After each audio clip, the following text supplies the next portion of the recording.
Mathieu est fonceur, visionnaire, ancien président de sa classe et plongeur à temps partiel dans un restaurant. À 17 ans, il fait son entrée au cégep sans trop savoir à quoi s'attendre. Seulement voilà, Mathieu souffre d'un trouble du déficit de l'attention. Sa première session n'est pas de tout repos.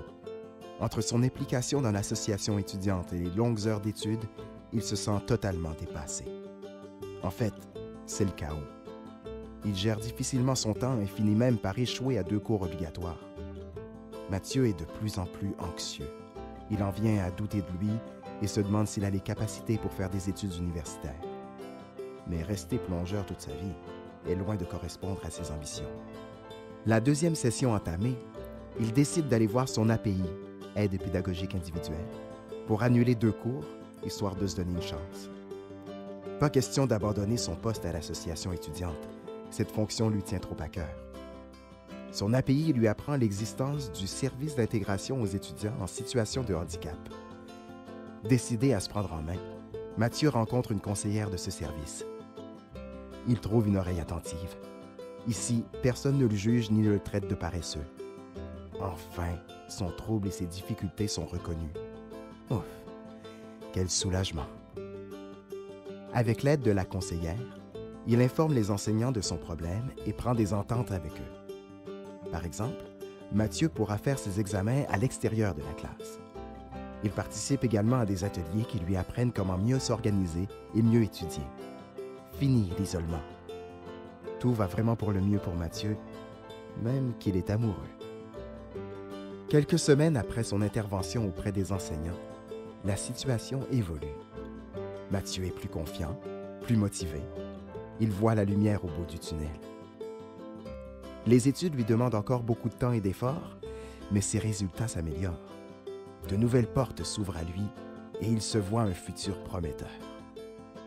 Son diplôme collégial bientôt en main, il décide de consulter un conseiller en orientation afin de choisir un programme d'études basé sur ses champs d'intérêt. Mathieu trouve important de s'engager afin de faire changer les choses.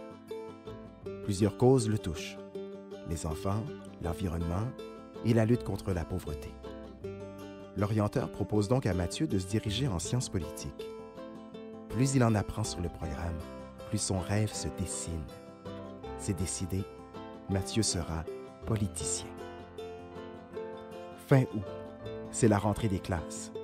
Dans quelques jours, Mathieu fera le grand saut à l'université. Déjà, il se sent plus près du but.